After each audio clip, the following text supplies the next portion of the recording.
This is a HeadGum podcast.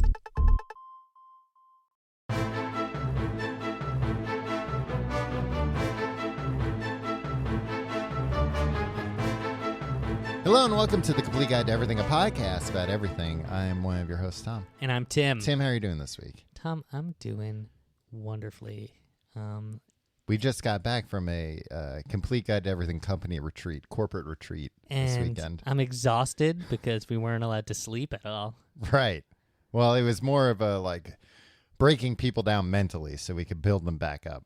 Yeah, but it was just you doing that to me. Right. Well, wait, what you expect? Flashlight in my face. No, we weren't on a company retreat, Tom. We don't even have a company. This is all a sham. Yeah. We're frauds. Fly by night. Yeah. Just a long night.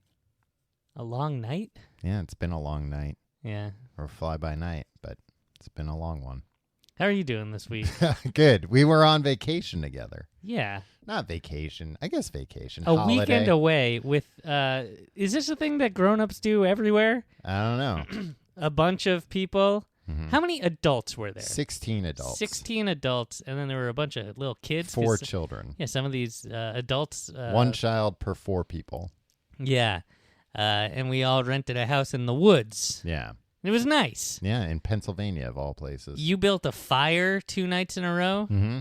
You were a little bit of you had like a hero complex about it. What do you mean? Every time you'd carry the wood, you'd make a big show of how you were carrying the wood. I didn't make a big show. How did I make a big show of carrying the wood? Just because wood's easy for me to carry because I'm very strong. No, it seemed quite the opposite. When you'd walk to the place where the wood was stored, it wasn't like you were cutting the wood. It was all I cut. cut it last there weekend. There were logs. The weekend before. And you'd load up with a few logs, and then you'd walk back, and then you'd dump them on the ground out of your arms, and you'd go like, ah! And they would all fall to the ground. I would dump them on the ground. There's a reason why I was dumping them on the ground. And that was because I'm lazy, and I was loading up like as much wood as I could to make fewer trips back and forth. Mm. And I would dump it because usually I had like so much that there kind of wasn't a way for me to get it off without just dropping it. I was very afraid of, I know what you're talking about, because I would kind of do it with a flourish, but that was because I was afraid of splinters. Okay. So I would kind of just try and like move my arms, like drop it and step back to be like, I want splinters. I feel you. So it's cowardice. Yeah. I guess not wanting to get Splinters isn't being a coward. No, I mean, you're it's just being reasonable. Yeah.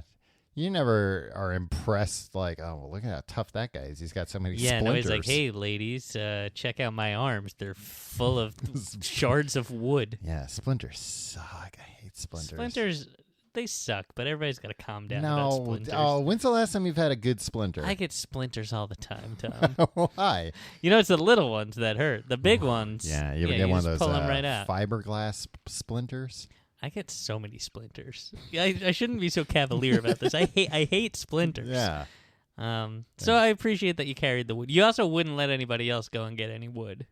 You really wanted domain over the fire. I was happy to let other people go get wood. Nobody was itching to go carry firewood. I mean, it wasn't that hard of a task. No, but even still, nobody was willing to do it.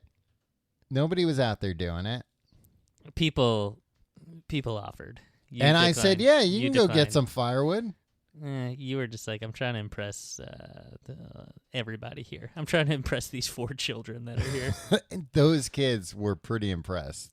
Those kids weren't even awake when that fire happened. No, kids go to bed so dang early. No, they came out at one point because their parents were very nervous with them being around the fire. And I was like, nah, take a closer look. Kids can be see how around good a it is. Fire. That's no big deal. I you think were everybody was arguing that about the fireplace inside the house, too. Yeah, guess what? Like, they were like, oh, we can't start a fire in the fireplace till all the kids go to bed. Yeah. It's like, I was in a house that had a fire in the fireplace when I was a kid. It's fine.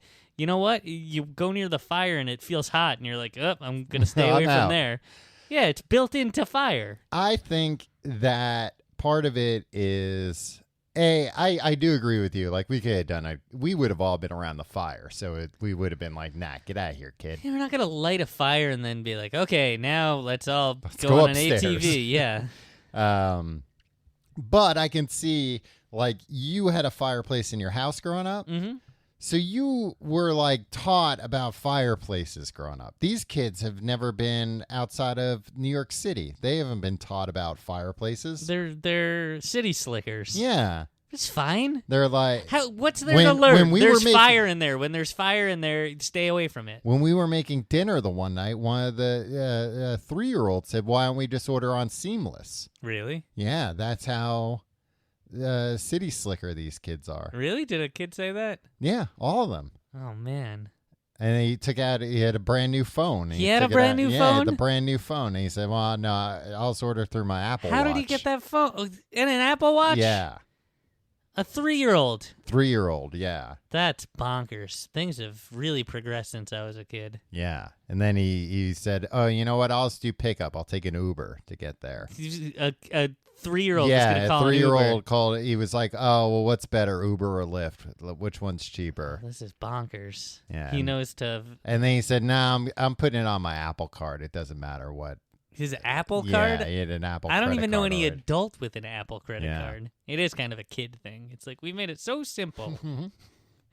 And we show you colorful graphs. Yeah, so that's how unprepared to deal with fire these kids were. I think it doesn't take much to teach kids, hey, fire's hot. Because if they don't take your word for it, they'll go near it and be like, oh, it's hot. It's not like they'll throw themselves into the fire and be like, oh, fire's not hot. Let me prove it to you. I was a little mad at you with the fire. Nice. Because you're such a like a look, you were not cautious man. Yeah, you were not the biggest fire coward there. There were bigger fire cowards, and they were making me visibly angry. I'm not when it comes to a bonfire, I'm not a fire coward at all. You are always one that when there's a fire going outside, you're like, the fire's big enough. We don't have to make it bigger. Why not just make it as big as possible?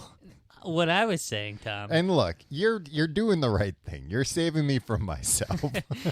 And here's the thing. I didn't want old man Reynolds over here to be a martyr at the end of the night when you're like, oh, we have to wait for this fire to go out because you stacked up 45 logs. What my thinking of don't make the fire that much bigger is I'm going inside in 15 minutes. Yeah. If you put 4 more logs on it right now, it's going to be another hour and a half before everybody can come inside. Yeah. And you were talking about how, like, because I even said at one point, like, leave the fire, it'll go out. What's going to happen? And you're like, no, somebody has to be there till it's out all the way. Yeah, so, you hear that, everybody? Safety's number one with Tom. You're Smokey the goddamn bear. Yeah. But, so my thing was like, Tom, I was looking out for you. I was like, you don't want to sit out here with this fire as it goes out all night. Like, wait till the logs that you put on burn off before you add more logs. Yeah, but don't you want to see how big you can get the fire? You know what? For a minute. Yeah. But then at some point, there was just like, there were 18 adults, 16 adults? 16 adults. 16 adults. At one point, there were 3 of you out there, and nobody else was coming. No, for a while, it was just me. Yeah. I was like, yeah, the big fire was fun, but you got to let it go. It just doesn't need to be the biggest fire you can do for 4 hours. Yeah, but wouldn't it be cool if it was the biggest fire I could do for 4 hours? I mean, it was. I was putting the fire out with water. Fire's biggest enemy. Yeah, that's true. And you called the fire department to put it out. Well, they've got all the water. No, I was.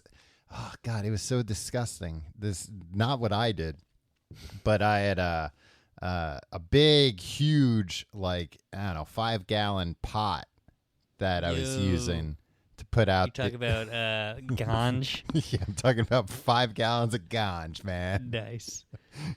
Hey, the sticky stuff, Tom. That's what I call it. You go to I like drugs. You know. You go to the drug dealer and say, "Hey, man, can I get 5-gallon pot?" They'd be like, "Yeah, the sticky nugs." They're like, "What? Are you talking through Google Translate or something?" But you had a big pot. at a big pot. And the second night, a friend of ours who will remain nameless, named Paul McKenna, was. Oh no! Now 3 people listen. Nobody They we know. They listens think he's to the English hypnotist, Yeah. which I've told you. I think the English hypnotist hypnotized me to think his name is the name of a friend of mine. The hypnotist died years ago. No, he's bigger than ever. Is he? Yeah, he's around. He's doing stuff, hypnotizing people. I don't think most people are Did that he familiar hypnotize you to think he's dead? with it. No, I just haven't Has heard he from assumed him. your life? I'm not up on who the hypnotists are at any given moment. Yeah, get with the program. Yeah. But anyway, Paul was insistent that he wanted to pee to put the fire out. And I was What? like, please don't do that. Like, especially the first night. I was like, I'm going to make a fire tomorrow night. Yeah. I don't want to have to do that in your urine. So please don't do that. Also, Paul, that's not going to work. This is like a pretty big fire. You're not going to be able to pee to put it out. He probably would have burned himself. That would have been funny. So like the first night, it took, I think, like 3 5-gallon pots. Yeah, why do you full think of- that happened? Well, that's what I'm saying. Well, certainly one man's urine wasn't going to do the job that Paul 3 was pots of drinking water. a lot of beer. That's true. I maybe underestimated him. But then the second night when I went to put the water out, he again wanted to do it. People were like, Paul, don't do that. And I was like a little less. I was like, I'm not making a fire tomorrow. I don't care as much, but also that's just stupid. Don't do that. Right. And like I'm going to be pouring fire on this water. I don't want urine splashing on me. Even before pouring water on the fire. Pouring water on the fire. You can't. Hey, you idiot! You can't pour fire. You could if it was like a sulfur or something. When you were a kid, did you think a fire extinguisher shot out fire? No. What do you think did. extinguish means? When I was 4, I didn't know. So you thought like your parents just had like a little flamethrower in the house? Yeah. For what purpose? Thwarting intruders. Home defense. Yeah. Um, There is no point in your life that you thought when you'd hold that thing and it'd shoot out fire. no. Maybe I thought it would be like a Ghostbusters gun. Yeah. I mean, I guess that's kind of what I was thinking. Yeah. I don't know why you thinking it was a ghost busting device is any less ridiculous than me thinking something with fire in the title and then a word I didn't understand, shot fire. Well, then just what you're describing sounds dangerous. What I'm describing is a means to catch a ghost. Who's the fire coward now, Tom? It's true. I had a fire extinguisher that was recalled. Mm-hmm. And so it's like, so they gave me a new one. And I Okay. was like, I don't need this old one. Let me shoot it in the bathroom because I've never shot a fire extinguisher. Boy, does that make a mess. When was this? This is like a few months ago. Wow. Yeah. Should have brought it outside. I don't want to be like the guy outside the street shooting up fire extinguisher. You should have started a fire first. Yeah, that's the by far the worst thing about living in New York City is that there's not a place for me to go outside and try stupid things. Yeah. I mean, I feel like there's a lot of places. everybody else doesn't abide by that. And that's also frustrating that I see people doing things. So why can't you do it? Nobody suffers any consequences. Yeah, I don't want to be on Instagram or something as like, oh look, the fire extinguishing moron. Hey buddy, where's the fire? That's what they'll put in the meme. No, anybody that would be the coolest meme. A guy shooting off a fire. No, light a car on fire, and then put it out with a fire extinguisher. Maybe. Or go up to one of those teens that's smoking ganja, Tom. You'd be like, smoking ganja's illegal, and then spray him with the fire extinguisher. That's assault. I want to assault a minor. It's not assault. It's a citizen's arrest. It's like a citizen's police brutality. Do Do you think the union, the police union, Would protect me? Would protect me? So the second night I brought out the big old pot of water. And so the water was that pot was used to cook like a big thing of soup. Yeah. I cut some of the vegetables for that soup. Ooh, la-dee-da. The day before, I made the chili in that pot. I didn't have any of that chili. Why didn't you have any of the chili? I wasn't around. It was a lunchtime chili? No, it was a nighttime chili. I was outside making the fire. Oh. Yeah. Tom, it was a good chili. Yeah, I know. Everybody was inside eating dinner while I was out there for an hour by myself watching the fire. Yeah, this is you being a martyr. You shouldn't have made it so big. You could have come in and eaten the chili. Yeah, I wasn't that hungry. But anyway. So many beans in that chili, Tom. Yeah. Well, it makes sense. You're full of beans, so you would put a lot of beans in your chili. Beans, I like farting. Good. I don't need you around the fire then. Why? Make the fire spread if you farted out there. Okay. So, the second night, the pot was just used to make soup, and then it was full of soapy water. But I'm like, oh, that's fine for a fire. I don't care. I'm not gonna wash this pot beforehand. So I brought that pot out, and then I went back inside to get something else. And at the time I was out inside, Paul was drinking water out of the pot to spit on the fire to put the fire out. That's cool. I was like, Paul, what are you doing? He's like, this water's all soapy. I'm like, yeah, it's dishwater. Like, it's soapy. Paul, you wouldn't eat this soup because it had vegetables in it, but you're drinking the soapy water out of the drinking dirty it. He was pot. Spitting it onto the fire. Well, I will admit that when he was doing it, it worked a lot better than I thought it would. Really? Yeah. Because he could target it? He was, like, pretty good at targeting. He seems like a guy that has some spittoon experience. Yeah, like a guy that's practiced spitting. Yeah. Like, and boy, yeah, he was a hot shot. He was a dead aim putting this fire out. And that was kind of the name of the game. After that first bucket, it's all about finding the little cinders and getting them out. And he could really target them. Effectively. Wow. But then at one point he had to stop because he was getting sick from all the soap. Yeah. I was inside for all of this in the house watching Mission Impossible with the sound off, or was that later? That was later in the evening. And Paul came in all angry, and he was just like, friggin' Tom brought out a soapy pot of water for me to spit the fire out with. And I was just like, I don't know. I'm not going to engage on this. None of this makes any sense to me. I don't think that's something Tom did intentionally.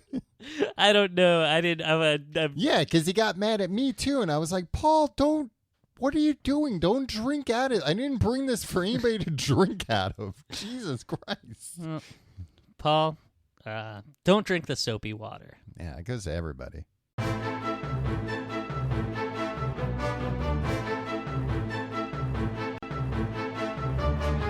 All right, Tim.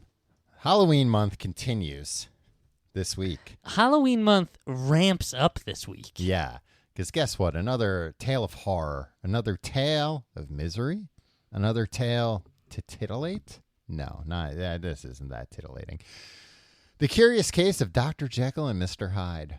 Ooh, a man and a scary man. A regular man and a man that has a bloodlust? We'll get into Or it. is he just kind of like, hey, I'm crazy? One man has earned his PhD and one man hasn't. Spoiler alert, Tom. Mm-hmm. So one is just a common man? Yeah.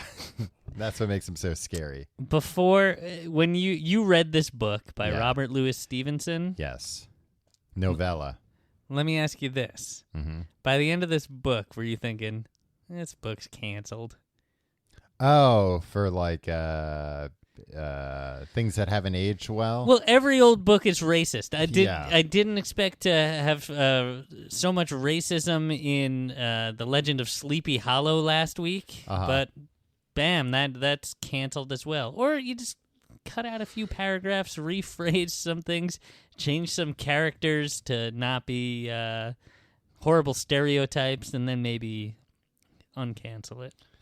I mean, I would not be a proponent of rewriting books. Why not? Because I think it's important to keep the original context. I think when you do an adaptation or something like that, when you make a new version, yeah, you don't need to keep in language that is no longer appropriate. I think we should just burn all the books. Well, sure. Yeah. Burn books, sure. Just the ones that are unpalatable to me personally. Right. Look, I'm all for canceling things. I really am. I think we should cancel so many things. No, there wasn't really anything. There was one slur that caught my eye, but it was not used as a slur. That's interesting. Yes. So I was like, oh, all right. Yeah, that's like the original meaning of that word. Wow. Yeah. No, well, now you've piqued my interest, and it's the one thing that we won't say on mic. Yeah. Other than that, no, there's only, from my recollection, one female character, and her role in the story is to faint. I think that's what happened in the tracks. 1800s. Yeah. So yeah, it's a very I'm like, as I'm reading, I'm like, everybody in this story is a bachelor. Like, am I missing some subtext here or something? But how many people are in it? I don't know, like 5 or 6 main characters, somewhere in that ballpark. And they're all dudes? Yeah. And all unmarried dudes, not even dating. Yeah, Not I mean, you even don't know what dating. their dating lives are like. No, we spent a lot of time with them. It would come up. How many pages was this book? This book, it said, so I read the ebook, and it said it was 54 pages, but it seemed like it was more than that. It took me a while to read it. Yeah. You know what, though, Tim? It had shades of what you were complaining about in Legend of Sleepy Hollow. It's like, get to the goddamn point. Enough of describing the wood used to make this table that you're sitting at. I mean, I guess that's, writing. Books aren't just plot. Yeah, but this, I guess that's writing, says the smart man. I guess that's just books, huh? They're boring. Sometimes books gonna be about wood. Yeah, and it's real boring, and that's why you don't read them. Yeah, it just it seemed as though, so this was a what were they called? Shilling Shockers. Shilling Shockers. Yeah, so that's the pitcher for the Red Sox. What comes out of his mouth on Twitter these days, I'd say, is quite a shilling shocker. So what this meant was it was a 1 shilling horror story, essentially. And a shilling is what, $1,000? No, it was like $1 US. Okay. This novella was sold for $1 US. Okay. In I think it was the late 1800s. 1886. This was The Strange Case. The Strange Case of Dr. Not the Jekyll. Curious Case. Sorry, Mr. Hyde. No, this isn't a Benjamin Button situation. Yeah. You know what's Benjamin Button? He wasn't murderous, was he? No. They should have made if they made Benjamin Button murderous in the original story. That would have been too much going on. Do you think it would have been as beloved as Dr. Jekyll and Mr. Hyde and The Legend of Sleepy Hollow and what was one of the Island of Dr. Moreau, where it's just like a boring book, but it's got a horror element to it? Yeah, maybe. I mean, it would be more titillating, I think. Because all these old horror books are just boring books. They're just the same as other old books. Yeah. Yep. Yeah, they're no more exciting. Yeah, it's not like this is any better than Pride and Prejudice. Yeah. So I was reading about this book. I'll get into what happens in the book. But I was reading this quote from Wikipedia. Lloyd Osborne, Robert Louis Stevenson's stepson, wrote, "I don't believe that there was ever such a literary feat before as the writing of Dr. Jekyll. I remember the first reading as though it were yesterday. Lewis came downstairs in a fever, read nearly half the book aloud, and then, while we were still gasping, he was away again and busy writing. I doubt if the first draft took as so long as 3 days." The first half of the book, nothing happens. I can't imagine. Tell us more about the wood grain. Yeah, somebody coming down. Step Papa. Well, and then I also was reading, like speculation about this, that they were like, oh, he was like doing massive amounts of cocaine. Really? They all were. Yeah. And then that makes more sense too, that it's like, yeah, he wrote half the book, came downstairs, read it all without taking a breath, and then ran back upstairs to finish it. That all tracks. So this book, it starts out with this guy, Mr. Utterson. And the whole time, as I'm reading, I'm like, who the hell is this guy? He's not Dr. Jekyll or Mr. Hyde. Why do I care about this guy? Did you check the cover of the book? Yeah, I was like, what is this? Did I get a bum copy or something? Does this electronic book have a virus on it? Yeah.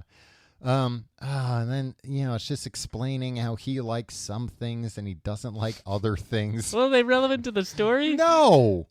It's supposed to give you an idea of what kind of guy he like is. Like peppermint sticks, he likes. Pine trees, he doesn't like. He just sounded like he sounded horrible. What was one thing that he liked?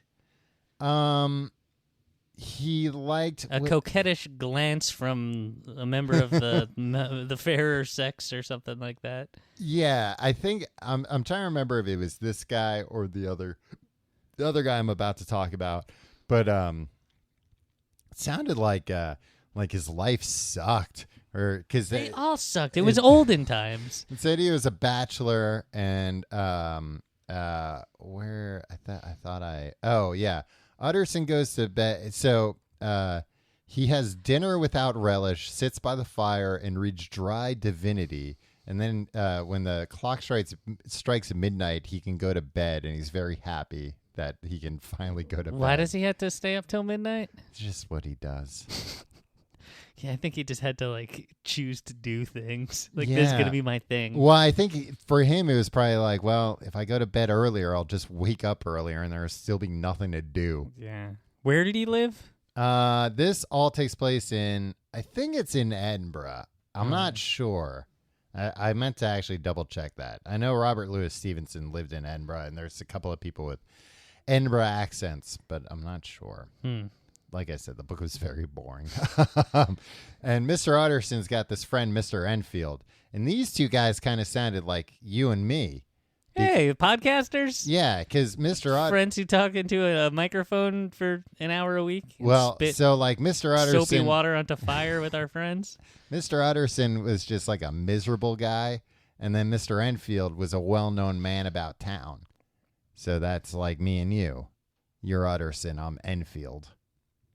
You're the man about town? The well-known man about town. How would you say a man about town acts? How often do you think he leaves his apartment? He leaves his house at least once a day. No, then that disqualifies you. Did you leave your house today? Did you leave your apartment? Of course, I leave my house every day, Tim. Did you today, though? Yeah. Where'd you go? I went to work. No, you didn't. I did, Tim. You want to see my subway receipt? Yeah. Well, they don't give one. Oh, very convenient. Utterson and... Well, you said you'd stay home and read this book today. No, I read it at work.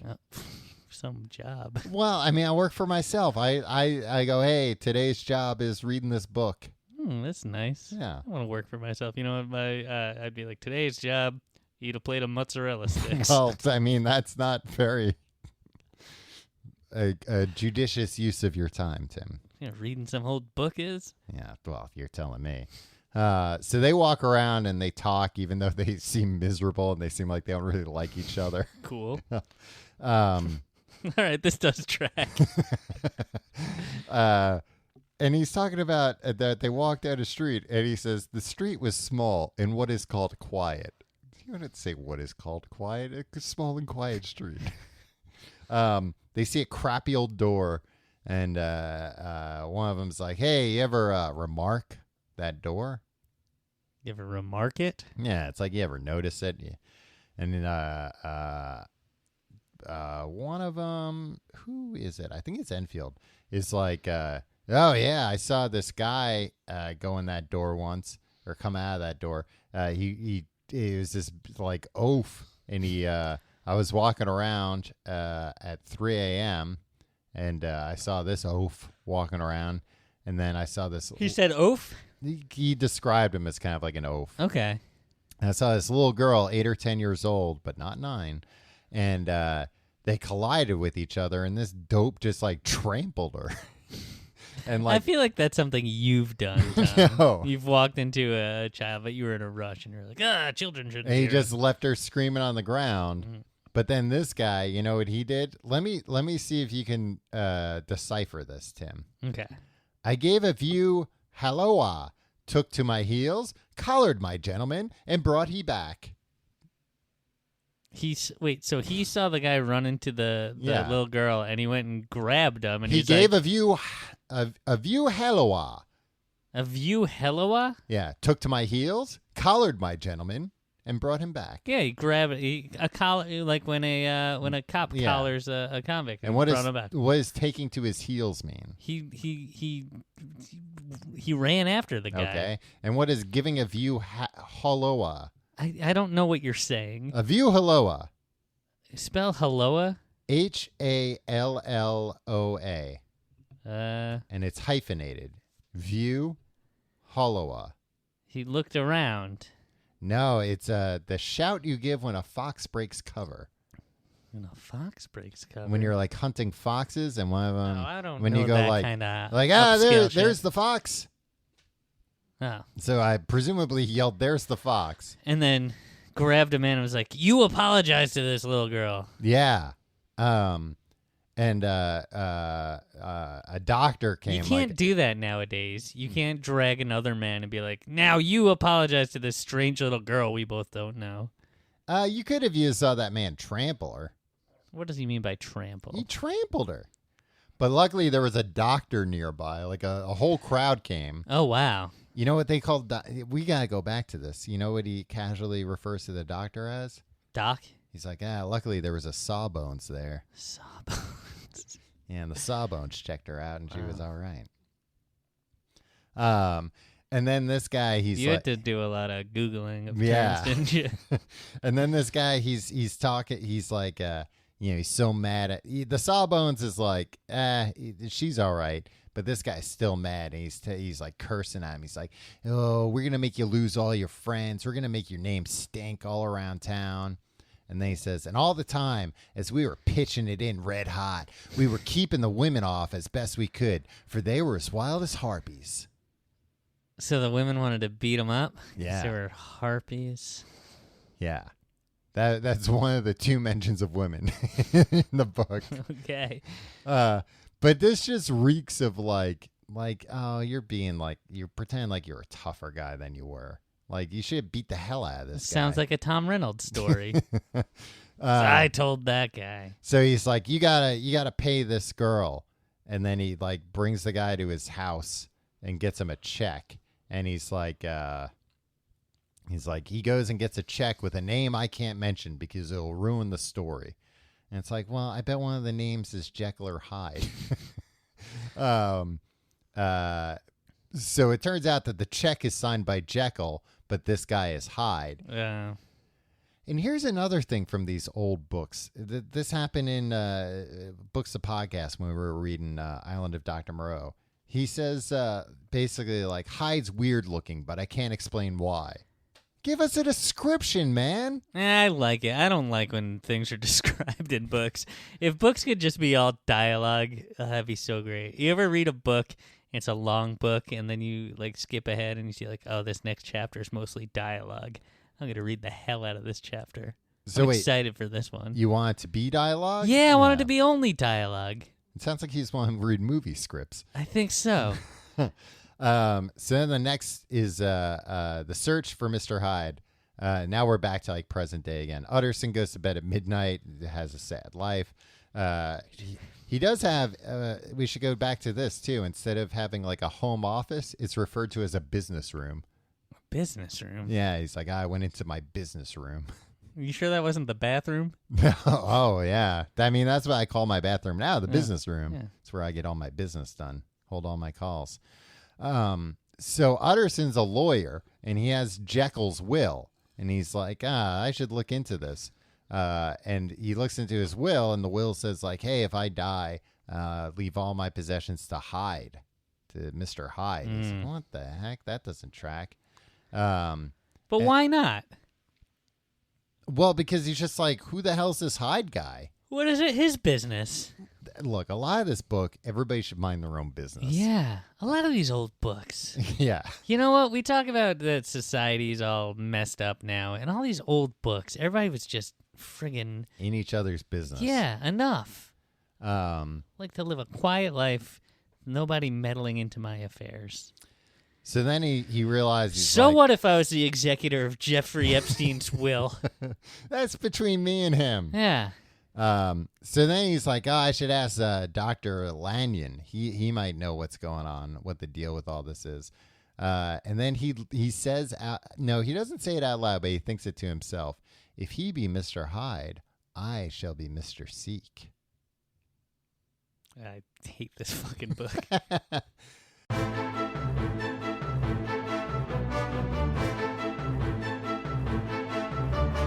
All right, Tim. We pick up a fortnight later. This is before the game got so What popular. happened with the game? It went offline? It went offline, but now it's back online. Okay, so this is old news. Yeah. Did they change it? Did they update it? Yeah, it's now Fortnite Chapter 2. They made like a bunch of big changes. So cool. That's why. Like different characters? Yeah, there's different characters. Now you can fish in the game and you can swim. I can fish and swim in real life. You can't, Tim. What are you talking about? When's the last time you gone fishing? When's the last time you gone fishing? Yeah, when's the last time I've gone to your house to pick you up and there's been a sign on the door that says gone fishing? And I'm out there in my fishing hat and my vest with all the lures on it. Yeah. I've been fishing. Okay. When? When I was a kid, I caught a dogfish. Well, that's sick. I know, it was. They had to throw it back. It's a bottom feeder. It's gross. Yeah. Anyway, I don't need a video game to go fishing. I go fishing all the time. So they go to a party at Jekyll's house. It's like a Jeffrey Epstein type party at Jekyll's house. Nice. Where he's got all the greatest minds around. All different doctors and lawyers. Bill Gates. Mm-hmm. Matt Groening. Barbara Walters. Yeah. Who else? George Stephanopoulos. George who? George Stephanopoulos? George who? What is his name then? Stephanopoulos. What am I saying? Stephanopoulos? Yeah. With an F? It's with a P. Yeah. I'm getting confused with Snuffleupagus. I know. Everybody always does. Yeah. Did you ever see the clip of the first time all the adults saw Snuffleupagus? Yeah. I think as a kid, I didn't even understand that other people couldn't see him. Or maybe it was after that happened. Yeah, probably. It was like Fortnite Chapter 2. Yeah. Sesame Street Chapter 2. They went fishing a lot in that episode. So they got this big house, and our man Utterson's thinking Hyde's blackmailing this guy, and he's like, I'm gonna take care of Hyde. Again, this guy should just mind his own business. Year goes past. Time jump. I mean, thank God for these time jumps. Yeah. There's a maid servant. She's watching out a window. And it's weird. It says a lady. Yeah. They put a lady in the book. Yeah, but it says she's like feeling romantic, so she's just staring at the moon out the window. That's nice. She doesn't mean like she wants to have sex with the moon, Tom. No, you didn't let me finish. Oh. Then she's thinking to herself, man, I wish that moon could have sex with me. Oh. I was wrong about that. I was wrong. Yeah. But in the middle of her thinking about this, getting all hot and bothered, yeah, she sees Hyde outside. Do you think there's anyone who's attracted to the moon? Yeah. Oh, 100%. Yeah. Werewolves. Yeah, for a start. One. Yeah. Yeah. And just goes all frisky. Yeah. I think Neil Armstrong was like, I'm going to go up there and kiss that thing. I'm going to make that moon my girl. Somebody was so pissed when he came down. He felt he had been rejected. Yeah. What if he came... They were like, I was in the moon, Neil. He was like, I don't want to talk about it. What if he came back what if like the first people went to the moon, they came back and during the press conference, he was like, I'd like to announce the moon's my girlfriend. They'd execute you for space madness. They'd never send anyone to space again. Everybody's sort of falling in love to the distant worlds they're being sent to. Yeah, if then the second time people came back and they were like, I regret to inform you I've fallen in love with the moon. And Neil Armstrong like stabs that you man. son of a bitch. He's at the press conference. Yeah, then they would definitely be like, all right, let's try a different place. Let's try a third guy. They send a lady up there and find out that the moon swings always. Yeah, and then she's also like, I was wooed by the moon. Yeah. So this maidservant, she looks outside, she sees a guy and Mr. Hyde talking to each other, and she's like, I think that guy's giving him directions or something. And then she's like, oh, God, and Hyde just beats the hell out of this guy, smashes him. So far, Hyde has trampled a little girl. Yeah, who turned out to be fine. Yeah, and then beat the hell out of a man. Smashed a man, killed him. Killed him? The maid faints, and we find out it was Sir Danvers Carew. What does that mean? This just his. So he's like a sir. He's like an MP. So it's what like. Does that mean? Military police. That's what a sir is? No, like a minister. Huh. Minister proper. Yeah. Minister person. You were like, he's an MP, and He's like, like as if everybody knows he's what like that in is. the And government. then I pulled the thread a little bit, and if I He's like you in the don't even know what that government is. or something. Trying to make me feel stupid just because I haven't read this book, Tom. Stops now. He's an important man, is the point. Okay. So this isn't just going to get swept under the rug. There's lots of manners of talk. Tom, in your opinion, at what point is somebody's life actually worth something? Okay, so if you're Look, an MP, that's fine. But would a normal blue collar working class Joe like me, if Mr. Hyde beat me, Tim, if it was the death? late 1800s in the United Kingdom and a deformed man beat you to death, no, nobody would even blink an eye. me? Yeah, No, I'd be beloved. they'd maybe broom you into the gutter. They'd love me for my wit, for my spirit, for my good looks, for my hirsute nature. Be like, this guy's got a hell of a beard. Jekyll tells Utterson, like, oh, don't worry, Hyde, because now, like, everybody's looking for Hyde because he's a murderer. Yeah. And Utterson gets a letter from Jekyll, and he's like, don't worry about Hyde. Hyde's safe as safe can be. They'll never find him. But why would Utterson be like, okay, cool, so you're hiding the murderer? Yeah. I'm on your side. Yeah. Why is Jekyll even writing him that letter? I don't know. And then he shows him a letter. Jekyll shows him a letter from Mr. Hyde that's basically like, well, I've gone away. I apologize for doing that. You won't be hearing any more from me. Was that acceptable back then? Like, look, that was my bad. You just won't see me again. Yeah, pretty much. And then on his way out, Utterson pulls a Columbo. Nice. And he talks to the butler, this guy Poole, and he's like, has anybody been in here lately? And he's like, no, nobody's been here. He's looking at the letter, and he's like, where's the envelope? He's like, oh, I burned the envelope. He's like, well, why'd you burn the envelope? Because he wanted to see if there was a postmark on it. Right. And he's like, oh, there wasn't a postmark. It just got like hand delivered by somebody. And It wasn't by some racial slur, right? right. That's what happens in all the old books. It's like, it was delivered by and then it'll go into some slurs. And it's just like, just say it was delivered. Yeah. So Robert Louis Stevenson did the right thing here. It was delivered by someone. But then on the way out, he asked the butler, and the butler's like, nah, nobody's been here. And he's like, any letters come today? And he's like, nah, no letters have come at all.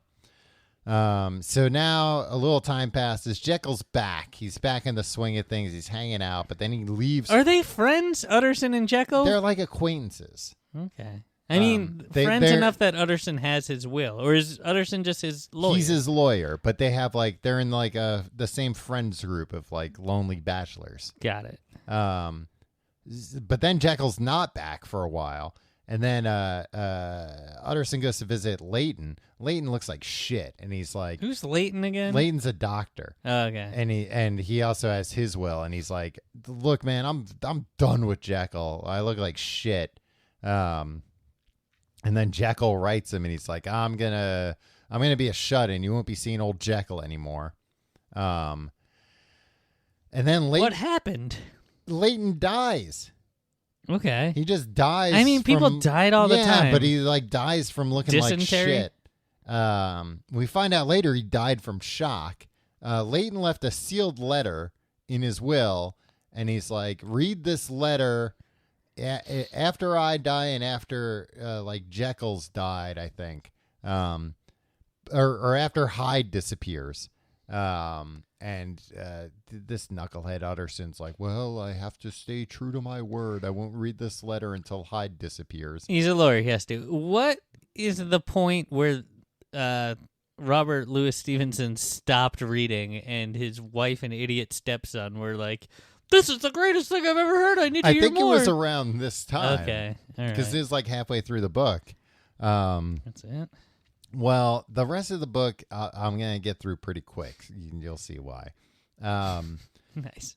A little bit later, next chapter, Enfield. Remember Enfield? He's the man about town. Yeah. He's like, hey, there's a back way into Jekyll's house. What is Enfield's like? Hey, you ever see this door? Hey, yeah, pretty much. Enfield's always just looking out for doors, huh? Yeah, this Enfield's like a real Eddie Haskell. He's like, seems like Grover to me. Like, there's a door. There's a door. There's a door. All right, Grover. Yeah, you learned about doors. So he's like, let's go see if ooh, a blue door. He's like, let's go. Ooh, Dr. Jekyll's door. Let's go to the back door. Let's see if Jekyll wants to hang out.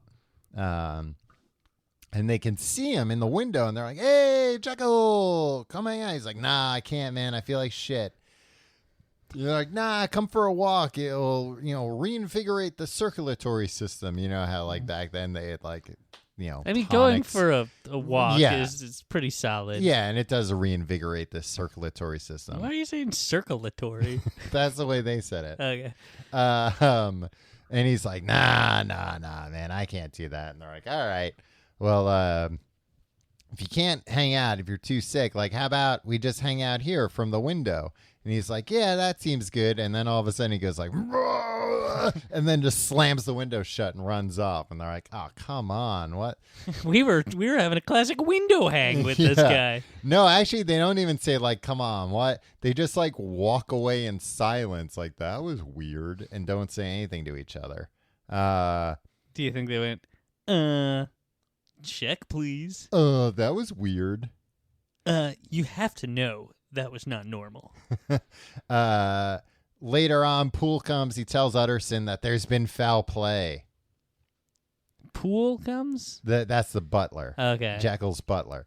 So they all go to the house. All the servants are hiding. Poole brings him to the door. A door of it's described as a cabinet, but I think it's like a shed out back. And okay. Is that what they mean when they say a cabinet of curiosities? Yeah. Okay. And he's like, hey, what's going on in there? And presumably Jekyll's like, nothing's going on, everything's fine, except he doesn't sound like Jekyll. It sounds like goddamn Mr. Hyde. And he tells him no, I'm just sick. And this is actually my favorite line from the book. He says, this is a rather wild tale, my man. Who says that? Utterson. Oh, yeah. But that sounds like... Is he talking to you, the reader? Yeah.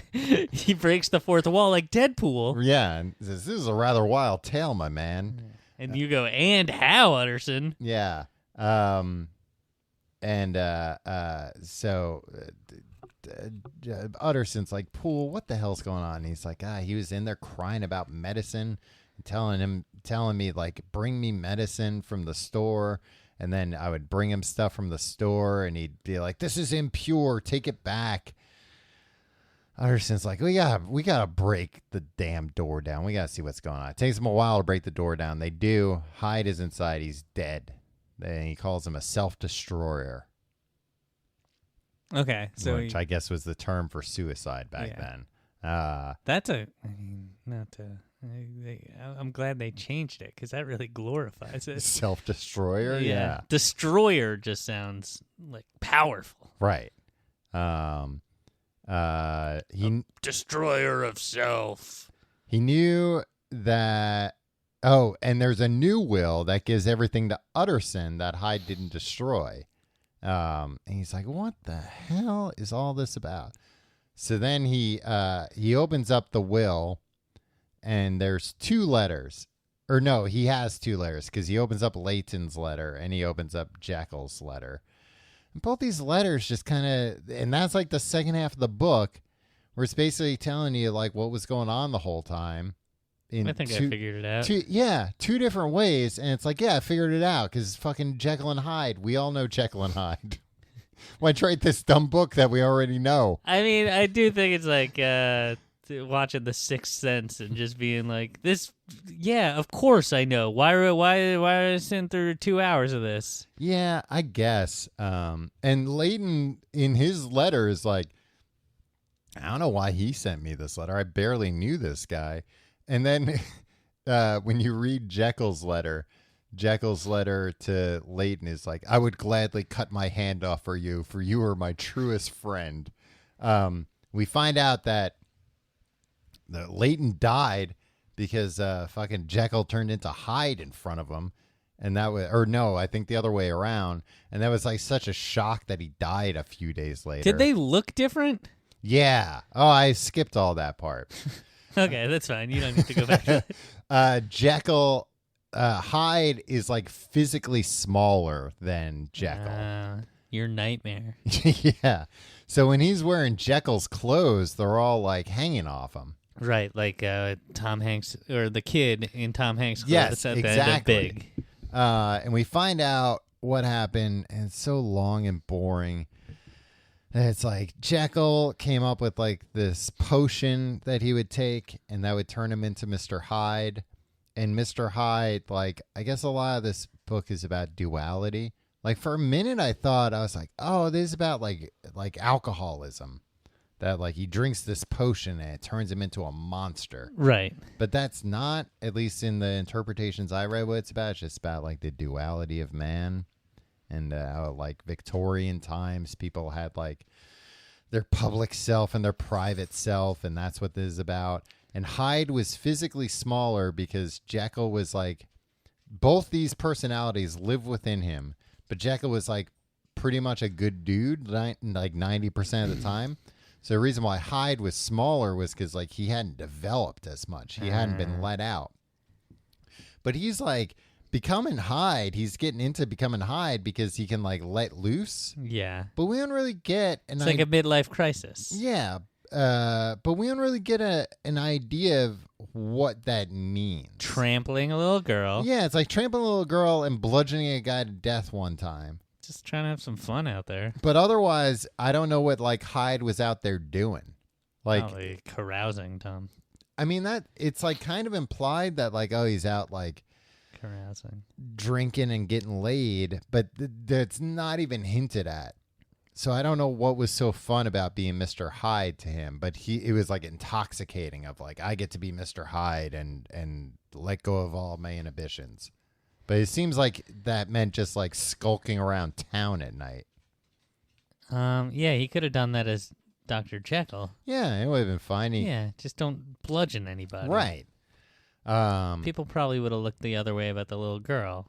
Yeah.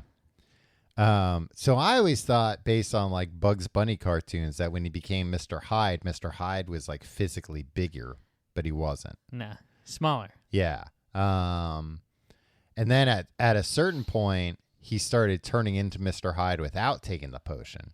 And that's when he was like, oh, damn. Can't control this thing. Yeah. And then maybe I'm too good at controlling it. So then he started becoming Mr. Hyde more than he was Dr. Jekyll, and he would have to take like a reverse potion to turn into Jekyll while he was Mr. Hyde.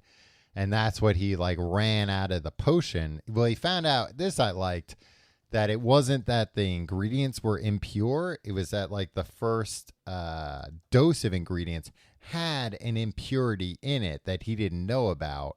That then he was like, shit, it had some impurity in it. That was actually the key. And I don't know what that was. And now the new batches are pure. They don't have that impurity.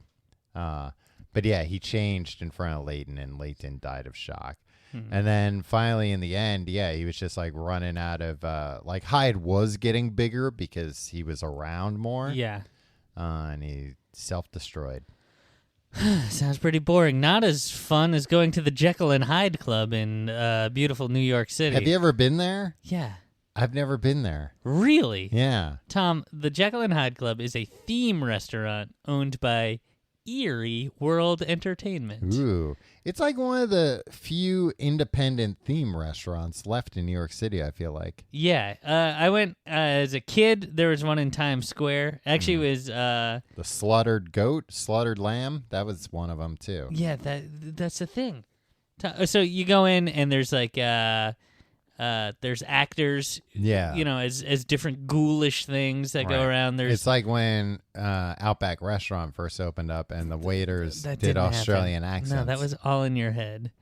It has like set pieces, and at some point, like animatronic type stuff, right? Yeah. It's a fun place to go. I don't know if it's still there. There was one in Times Square. There was one on like 6th Avenue, like down in the Village. It's a dumb place, but I feel like theme restaurants outside of the gates of theme parks are so rare, and I would go to one every once in a while. Yeah, I love a good theme thing. Yeah, I love some animatronics. Erie World Entertainment. So this was a company that opened up and opened restaurants in New York City, the toughest place in the world to open restaurants. Yeah. And they just tried to make spooky theme restaurants. One was the Slaughtered Lamb Pub, which is based on American Werewolf in London. Okay. And Jack the Ripper on West 4th Street. And the Night Gallery Cafe on 7th Avenue. It's just they made all these spooky restaurants with objectively bad, like tourist cruise ship food. Yeah. And we're just like, hey, let's do an immersive, spooky experience at 6 different locations in Manhattan. Yeah, that's crazy. Yeah. Good on them. I mean, they're bankrupt for years now. They're way out of business. But Erie World Entertainment, I really appreciate you guys reaching for the stars. And it made me think, maybe we, a bunch of us, Tom, maybe the 16 people that were at the house, we all leave this hustle and bustle of the city behind, and we find a small city, maybe like Cincinnati. Maybe even a little smaller than that, like a St. Louis. Even smaller than that. One without a professional Major League Baseball team. Yeah, that's the only way I know cities. Yeah. What's that North Carolina, like, cool city? Raleigh? No. All right, let's say Raleigh. Okay. And we open up a spooky theme restaurant there, and then we run that for the next 20 to 25 years, and we all retire rich and famous. I don't know if we'd be rich and famous if 16 of us. So would we do all the jobs? Yeah. So, like, I mean, look, Tom, some people are going to have to be like bus boys. Yeah, I know. If you get in early, you could be the manager. Oh, I see. Whoever of the last 16 in has to be like the bus boy, and they're not. I mean, there's no shame in being a bus boy. No, but Tom. you're not going to get rich and famous being a bus boy. And I doubt you're going to be able to convince one of our friends to leave their career in New York City to go be a busboy at a theme restaurant in Raleigh, North Carolina. It's now Asheville, North Carolina. Okay. I think that's fine. I think that's great. Well, then maybe you'll do it. I will. Okay. I want to bring as many of you guys along as possible. Some of them can be the ghouls inside. Oh, well, now you're talking. Right? I'd like to be the you could be ghoul. a Frankenstein, Tom. Oh, I'd relocate to be a Frankenstein at a restaurant. Yeah, and you'd have equity. Well, we'd do profit sharing. That's something the original Frankenstein didn't even have. Exactly. So think about it.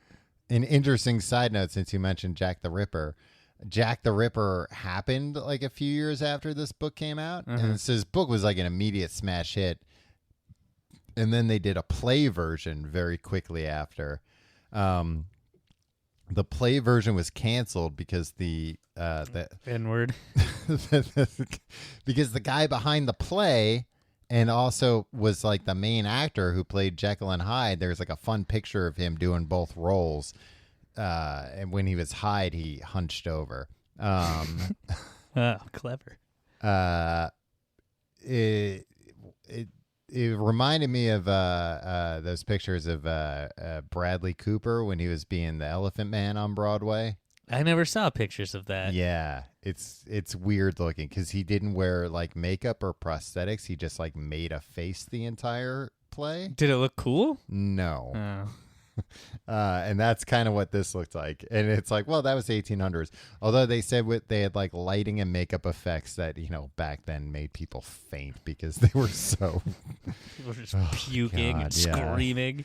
But could you imagine if you showed one of those Victorian assholes one scene from Mission Impossible Fallout? Imagine if you blindfolded him and put him in a 4DX theater. Took the blindfold off. Yeah, you would kill him. That helicopter scene. They wouldn't make it even close to the helicopter scene. No, they would die They'd die faint during... and wake up 4 times. Finally, their heart would just give out. But anyway, the Jack the Ripper fever became such a huge thing that even they started suspecting actors who played killers.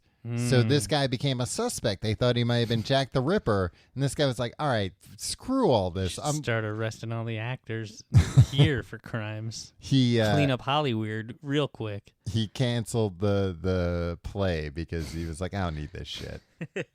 It's fair. Yeah. I'm on that guy's side. Yeah, like I'm just trying to do a play and now they're trying to pin Jack the Ripper on me. Forget it. Yeah.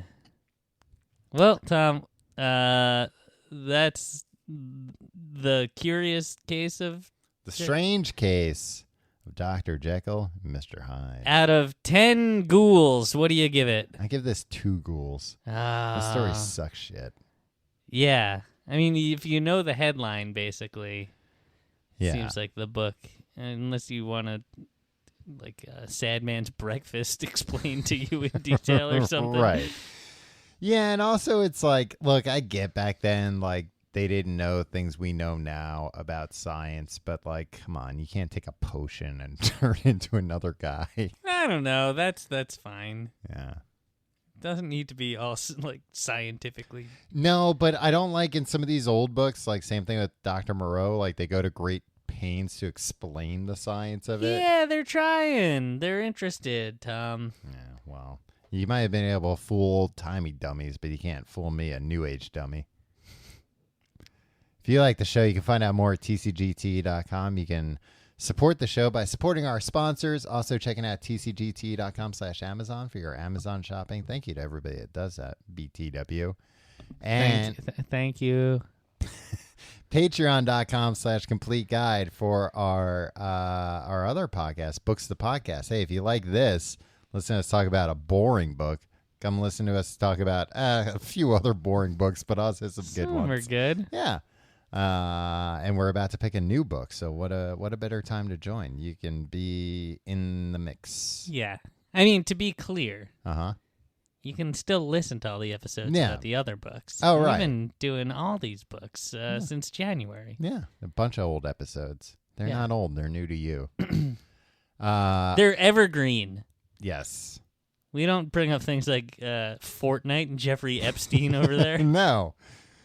You can also follow us on Facebook, facebook.com/complete guide. Follow me on Twitter and Instagram at Tom Reynolds. Follow me at your pal Tim. And that's it. Peace be with you. Reddit.com/r/TCGTE is our subreddit. Say nice things. We read it. Yeah. I'm kind of surprised that this book has the staying power that it does. I think it was just that everybody needed a go-to phrase for people that change personalities at certain times. Yeah. It's like, look, honestly, Big Star launched a million power pop bands that wrote probably a million, like Fountains of Wayne probably has. Oh, you were talking about the band Big Star. For a minute, I was like, who? It's going to be Tom Cruise. A Big Star who launched. There's so many bands with so many, like, probably better songs than Big Star. Velvet Underground, right? Yeah, Everybody exactly. who listened. But when you listen to the Velvet Underground, you're like, this fucking rocks. Yeah. And I guess when you listen to Big Star too, but it's just like you're like, I don't understand why all these people talk so highly of this band. It's like, nah. When they first heard, like in the context of the time, it changed everything. Everybody was stupid back then. You see. They never thought about stuff like this. Exactly. Potions that turn you into another man. Exactly. I do like the idea of, like, it's not really explained why, it's Dr. Henry Jekyll and Mr. Edward Hyde. Like, he has a different last name and everything. I mean, it works out because then it's a whole thing. He gets Mr. The Hyde. duality of man. He gets Mr. Hyde his own bank account and stuff. Cool. Well, it just makes things easier. Yeah. His own apartment in Soho. I guess it's in London. Yeah, it's in London because they mentioned Soho. Cool. Great detective work. You're a regular Columbo. There's just one thing I don't understand. Was this in Soho, New York or Soho, London? Next week will be the thrilling conclusion of Halloween month. Yeah. And we're going to pull out all the stops? Yes. Some of the stops? No, all the stops. All the stops. You people are going to be scared shitless. You're going to be... I was scared shitless this episode when you were describing this terribly scary book. Yeah. I didn't think anything could be scarier than The Legend of Sleepy Hollow. And then here you come with a fright-a-minute horror fest of what is it? The Curious Case. The Strange Case. I Dr. only said Jekyll. it wrong the first time. I would love... Can you imagine if we did an episode that was genuinely scary? Ooh. People couldn't even get through. It was too scary. When we did our murder episode, we wanted to do an actual murder mystery. Right. Maybe we can do a scary episode. Maybe we can. Maybe you'll be shaking in your boots until next week, just thinking about it. Maybe you'll be like an old-timey person at a 4DX screening of Mission Impossible Fallout. You'll just fucking die. Tune in next week to find out. We'll see you then.